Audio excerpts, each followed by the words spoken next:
सभी को यथा योग्य नमस्ते। मैं आचार्य सूरज प्रकाश शास्त्री। विषय व्याकरण हिंदी संस्कृत। प्रसंग है व्यंजन संधि का दूसरा भाग, जो ष्टुत्व संधि है उसका खा भाग। इसमें सूत्र है स्तो स्टु नास्तु, यानी कि स्तो के परे स्टु ना हो तो स्तो के स्थान पर स्टु हो जाता है। अर्थात जब स्तो यानी कि स हलंत ता था दा धा न हलंत हो और इसके परे या पहले या बाद में स्टूना मतलब कि षटकोण शा अगे टवर टा ठा डा ढा हो तो स्तो के स्थान पर स्टू मतलब कि जो षटकोण का शा है और टवर्ग टा ठा डा ढा ये हो जाता है। एक बात याद रखने योग्य है कि स्तो के परे बाद में या पहले स्टू हो तो स्तो को स्टू हो जाता है। जैसे है पेश प्लस ता, क्योंकि ये पहले है, शाह पहले आ गया है क्योंकि स्टू पहले आ गया, ता बाद में आ गया। और हमने पहले जो पढ़ा है का भाग, उसमें जो था वो ता पहले था, शाह बाद में था। तो इस प्रकार से जो तब्दीली आएगी, बदली आएगी, वो स्तो में ही होगी। चाहे ता में बदलेगी, चाहे था में दा में, ये बदलेंगे।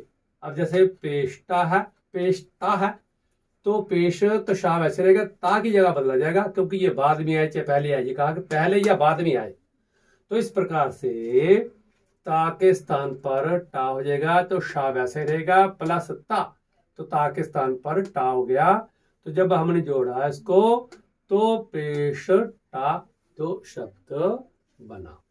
दूसरी उदाहरण है ईश प्लस ता, तो तब्दीली स्तो में ही होगी, तो स्तो में ता है तो ता के स्थान पर जो है टा हो जाएगा। इसलिए ये शा प्लस ता, तो ता को काट करके इसकी जगह पर ता को काट कर टा आ गया। तो इस प्रकार से जब हमने जोड़ा तो बन गया इष्ट।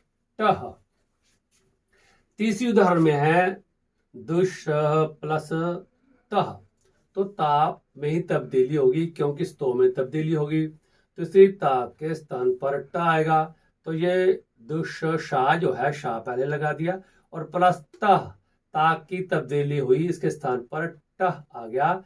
जब हमने इनको जोड़ा वर्णों को तो बन गया दुष्टह।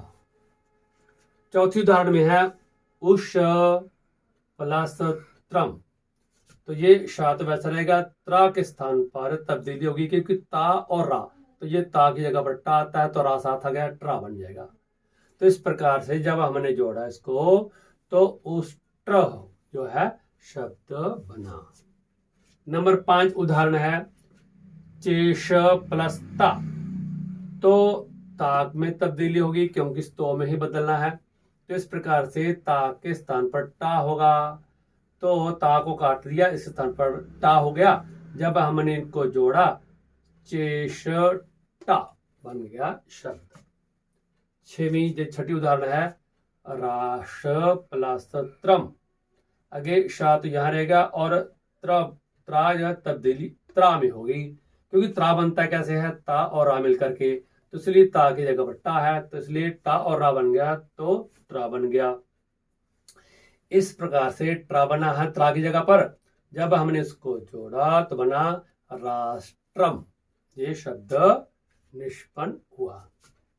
7वीं उदाहरण में है कृष प्लस नह, तो नाह के स्थान पर तब्दीली होगी, नाह के स्थान पर अणा होगा, तो इसलिए कृष्ण में जो शा प्लस ना, तो नाह जो है इसके स्थान पर अणा जो है वो आ गया है। तो इस प्रकार से ये जो शब्द है कृष्ण, ये निष्पन्न हुआ बना। इसी प्रकार से है विष प्लस नुह, आगे नू में जो है तब्दीली आएगी, बदलेगी। तो विशेषा जो है प्लस नु, तो ना के स्थान पर अणा आएगा। तो इस प्रकार से णु जब आ गया तो जब हमने इसको जोड़ा तो बना विष्णु। इस प्रकार से ये शब्द निष्पन्न हुआ, ऐसे ये बना।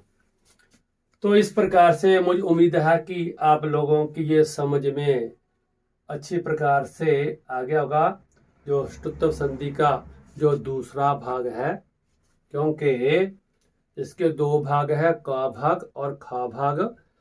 और ये छठी क्लास से लेकर के 10th क्लास और जो रीट का एग्जाम देने वाले तथा आरपीएस का एग्जाम देने वाले और लोक सेवा योग का जो एग्जाम बड़ी कक्षाओं का एग्जाम लिया जाता है, उनके जो विद्यार्थी हैं उनके लिए बहुत ही ये उपयोगी है।